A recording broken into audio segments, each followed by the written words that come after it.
Buenos días, doctora. Nosotros somos el grupo número 9, conformado por John Spin, Gabriel Maila, Andrés Puma y mi persona, Carla Suntax. Ahora le vamos a explicar un poco más sobre lo que trata la malaria. A continuación, mi compañero. Para empezar con el tema de la malaria, tenemos que ver primeramente su definición. La malaria es una enfermedad febril aguda causada por parásitos de género Plasmodium. Llega a manifestarse con fiebres, calofrías o síntomas pseudogripales. Estas enfermedades son las más peligrosas puesto que son infecciosas y con una mortalidad alta en el mundo.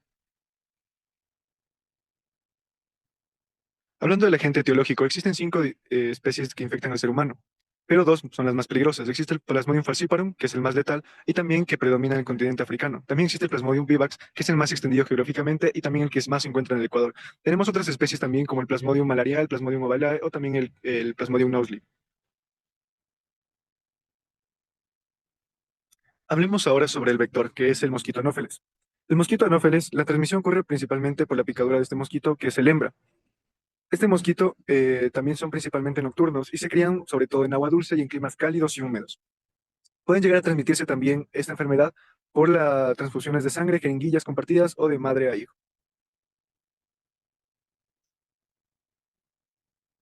Vamos a hablar sobre la epidemiología mundial.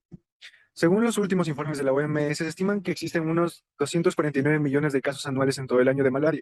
Aproximadamente 600.000 personas mueren al año y el 95% de los casos ocurren en la región del continente africano. Hablemos también sobre la situación que existe en el Ecuador. En el Ecuador la especie predominante es el Plasmodium vivax. También existen zonas de mayor riesgo, como las provincias con mayor transmisión suelen ser la región amazónica y también la costa norte. En el país también busca erradicar la malaria, puesto que se unió a la iniciativa E225 de la OMS, donde se unieron países para poder erradicar esta enfermedad.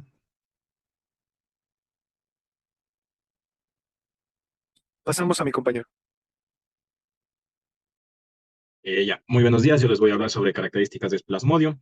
Como primera tenemos que pertenece al género de apicomplexa, invade células del huésped y aparte tiene un ciclo de vida heteroxeno. Esto quiere decir que obligadamente necesita desarrollarse en dos individuos, específicamente en el ser humano y en el mosquito hembra anófeles. También el plasmodium cuenta con las formas de esporozoito, trofozoito, merozoito, esquizonte o gametocito. Esto depende de en qué huésped se encuentre y en qué fase de su reproducción esté, obviamente. También cuenta con las especies de Plasmodium falciparum, Plasmodium vivax y Plasmodium ovale, que son las más frecuentes en el ser humano. Hablemos de las estructuras apicales. Bueno, el Plasmodium, para atacar los eritrocitos del ser humano, cuenta con un órgano perforante que es propio del género apicomplexa, es de forma conoide y además cuenta con gránulos para alterar la composición química del eritrocito. Estos invaden al eritrocito por las proteínas de adhesión, aparte alteran la estructura a través de las enzimas que estos emiten, y aparte forman una vacuola al momento de entrar en el eritrocito con el fin de protegerse del sistema inmunológico. Ahora hablemos del ciclo de vida del parásito.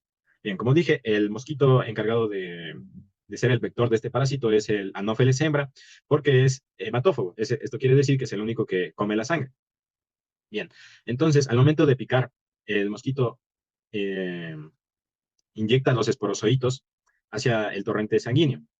Y estos esporozoitos van a ir hacia el hígado y dependiendo de la especie va a quedarse como hipnocito. Esto quiere decir que puede quedarse dentro del hígado dentro de meses o años, o si no, va a transformarse en merozoito para ir hacia el torrente sanguíneo y liberar los esquizontes para invadir al eritrocito.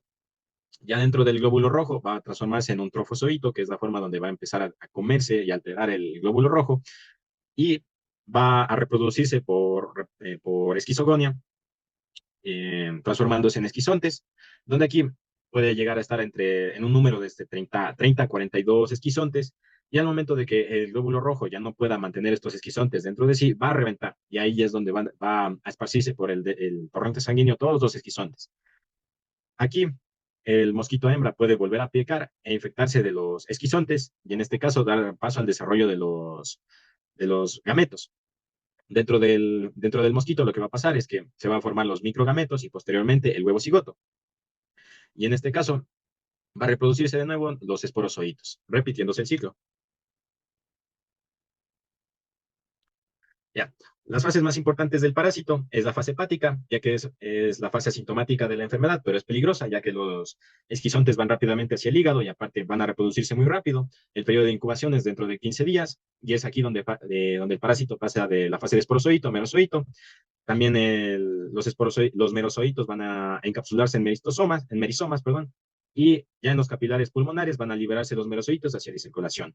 Cabe aclarar que las especies Vivax y Ovalae van a tener la forma de hipnocitos, donde van a quedarse en el hígado el tiempo que sea necesario.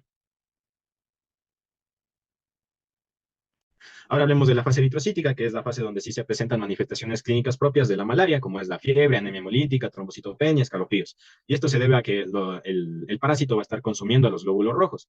Y cada vez que se empieza a reproducir, que es en un periodo de 24 a 48 horas, va a explotar el glóbulo rojo, lo conocido como accesos palúdicos. Y ahí es donde se van a dar la inflamación y los picos de fiebre. También hay la posible formación de trombos y la deformación del glóbulo. Y también durante esta fase es donde el mosquito Anopheles hembra puede volver a picar al enfermo y repetir el ciclo. A continuación, mi compañero. Bien, yo voy a hablar sobre el periodo de incubación. Este es dependiendo de la especie de Plasmodium y va a variar. Como ya mencionamos, vamos a hablar sobre los cuatro tipos de Plasmodium que contagian humanos. El Falciparum, que su periodo de incubación es de 9 a 14 días, tiene una incubación rápida, por tal motivo también se la conoce como la más mortal. Plasmodium vivax de 12 a 18 días de formas latentes. Por formas latentes esta puede extenderse hasta más de 6 meses. Y lo mismo pasa con el Plasmodium ovalae, que tiene las mismas características. Mientras que para Plasmodium malariae tiene el periodo de incubación más largo, de 18 a 40 días, y es el periodo más largo, como ya mencioné, en su forma regular, sin estar en alguna forma patente. Bien, el periodo de incubación inicia con la picadura del mosquito Anopheles hembra, ya que solo esta puede chupar sangre. Como ya mencionó mi compañero, el periodo de incubación se da en las primeras etapas del ciclo de vida del plasmodium. Este inocula los esporocitos y van a viajar hacia el hígado, infectando e invadiendo a los hepatocitos. Estos hepatocitos van a reventarse posteriormente cuando ya están formados esquizontes y van a liberar merozoitos al torrente sanguíneo y va a contagiar a los eritrocitos. Estos eritrocitos posteriormente también van a formar esquizontes y van a liberar más merozoitos.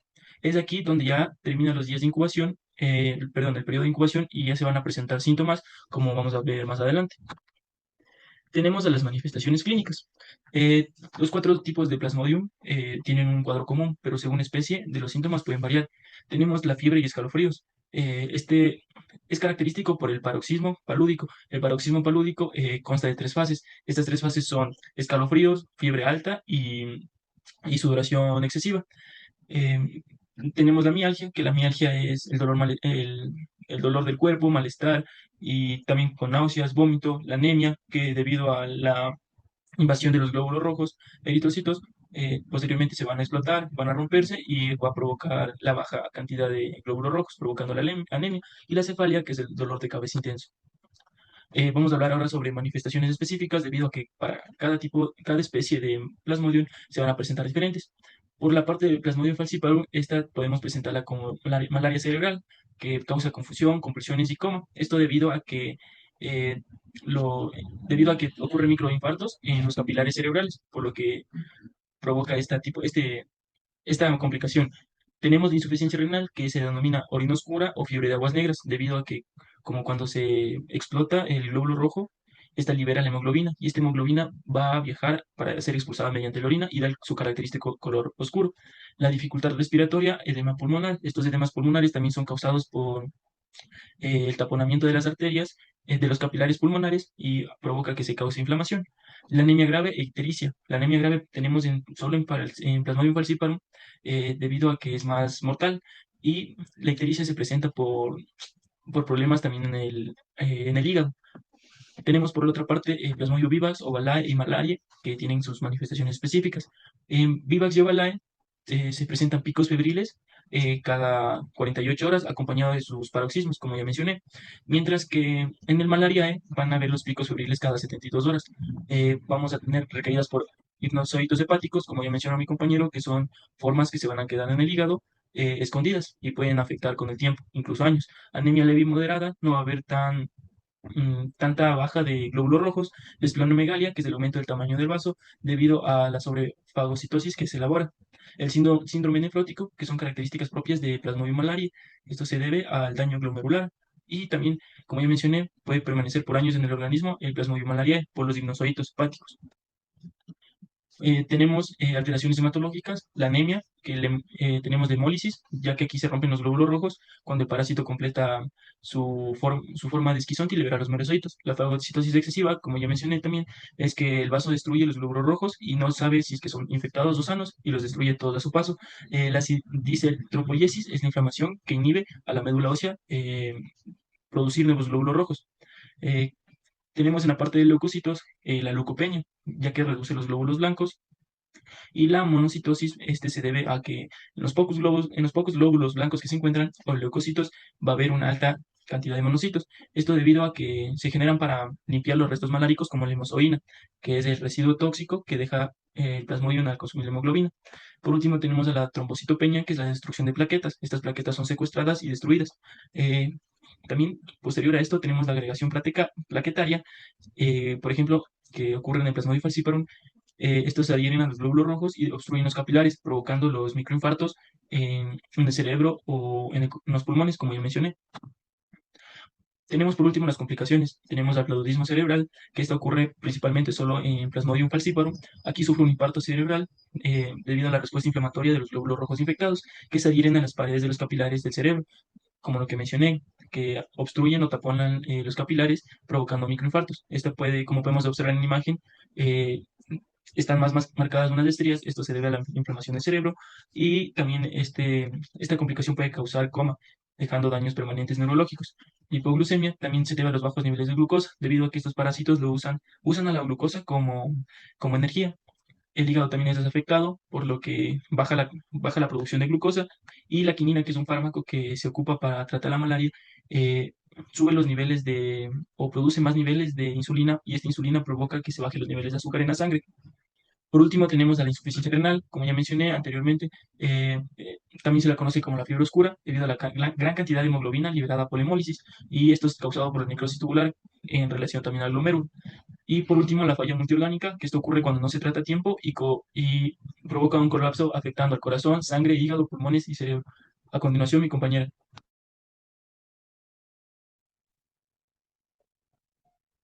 Después, pues, ya. Diagnóstico. La malaria es una de las patologías parasitarias de mayor impacto en la salud pública global. Es por eso que el diagnóstico precoz, tratamiento oportuno y el manejo adecuado de las complicaciones ayudan a reducir su mortalidad. Todo paciente con fiebre o antecedente reciente de fiebre que haya viajado a zonas endémicas debe ser inmediatamente evaluado.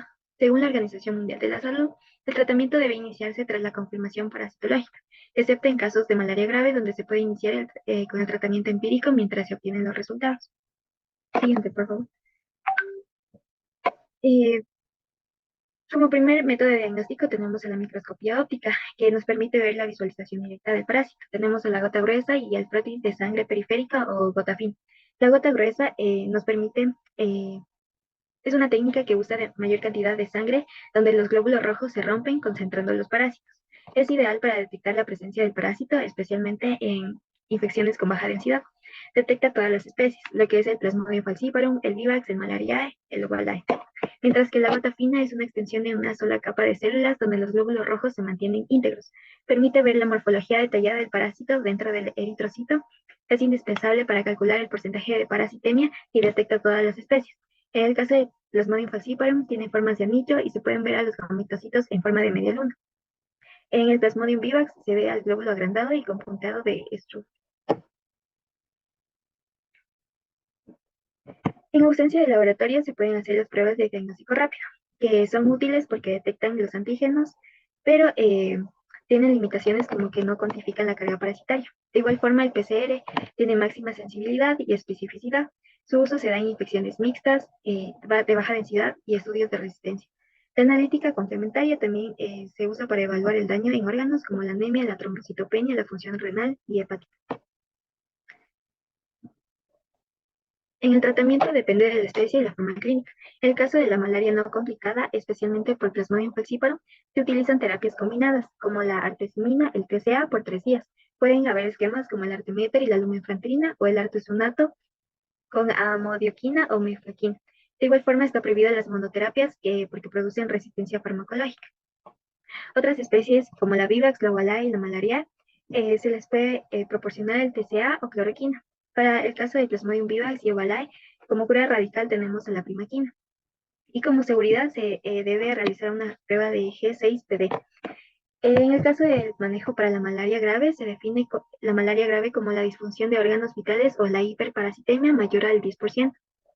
Tenemos aquí un tratamiento de elección que es el artesunato parental durante 24 horas y posteriormente a lo que el paciente tolera la vía oral tenemos que proporcionarle una TCA por 3 días. De igual forma, darle atención de soporte en lo que es la malaria cerebral, un monitoreo de la escala de coma y un manejo estricto de la vía aérea. Para la acidosis y la anemia, un manejo de líquidos y transfusiones de sangre completa. La septicemia asociada se debe descartar la coinfección bacteriana. En el caso del embarazo, se debe considerar que en el primer trimestre tenemos el artemeter y la lumenfantrina, una recomendación de la Organización Mundial de la Salud, y para el segundo y tercer trimestre, los TCA estándar son considerados seguros. Contraindicaciones absolutas tenemos a la primaquina porque produce riesgo de daño fetal, y las tetraciclinas como la doxiciclina que es un potencial tetagénico. Recomendaciones complementarias, tenemos el uso de paracetamol para las temperaturas mayores a 38.5 centígrados, evitar el uso de AINES como el ibuprofeno y la aspirina por el riesgo de sangrado digestivo y complicaciones renales, la prevención de la hipoglucemia, su monitoreo constante, especialmente en embarazadas y niños, tras la administración de la quinina, la consulta, saber todo del paciente, a dónde viajó, la profilaxis y el uso de cualquier fármaco que haya utilizado antes que pueda intervenir en el tratamiento antimalárico.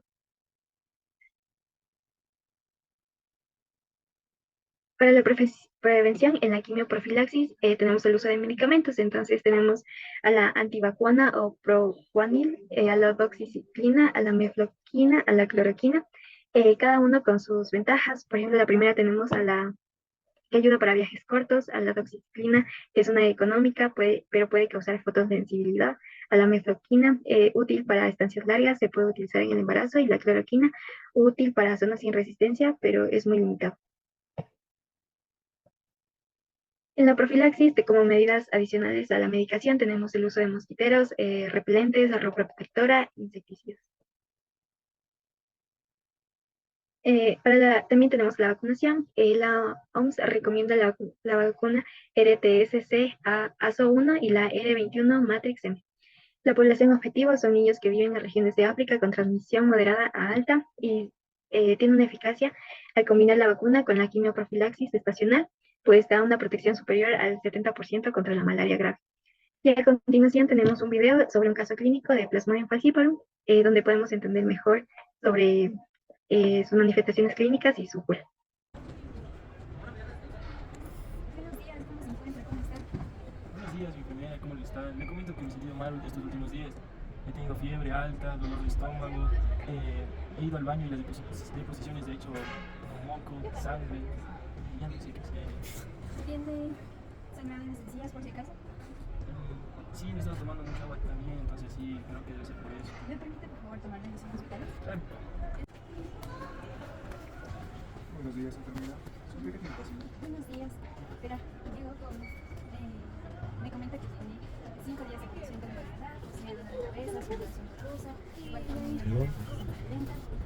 sus signos vitales son de 120 sobre 70 mililitros de mercurio, la saturación de oxígeno del 98%, también una frecuencia cardíaca del 84 latidos por minuto y también una frecuencia respiratoria de 20 respiraciones por minuto, entonces está dentro de la normal, pero no es normal. Claro, tiene algo normal. A ver, abre la boca, por favor. Puedo ver una mucosa ahora seca. También puedo ver que las encías las tiene con sangre, que es un caso típico de malaria. Así que vamos a pasar a hacer los exámenes para descartar malaria y también algunas infecciones. Enfermera, por favor, ven. Esto que les saqué una muestra de sangre para después poder hacer unos exámenes en el laboratorio. Quisiera tener unos antibioticos con una valentía para que pudieran tener un equipo con esas cosas. Disculpe, ¿y esto qué conlleva? ¿Va a ser muy grave? Pero no lo voy a mentir, si es que nosotros no le diagnosticamos tiempo, es muy grave. Sin embargo, vamos nosotros a diagnosticar si es malaria o si es plasmodium falciparum. Entonces, con los exámenes de laboratorio vamos a poder descartar esas cosas y saber si es grave de verdad o no. Muy bien, colega. Dígame cómo se ven los resultados de laboratorio. El paciente tiene monocitosis, anemia hemolítica y una disminución de plaquetas. Y los resultados de laboratorio Salieron positivos para plasmodium falciparum, doctor. entonces podemos confirmar que es malaria. Exactamente. Bien, los exámenes muestran de la ecografía que existe una hepatomegalia y una espenomegalia. Así que esto es confirmación directa de malaria. Entonces, iniciamos con hidratación con cloruro de sodio al 0.9%, de igual forma con la administración de antipiréticos como paracetamol y la protección gástrica del omeprazol. Bueno, ya hemos comenzado aquí con el tratamiento de artemetria y lumefantrina. Vamos a darle unas 12 tabletas para que se tome una cada 24 horas y pueda así sacar al parásito de su cuerpo. Y aquí está nuestra bibliografía. Muchas gracias.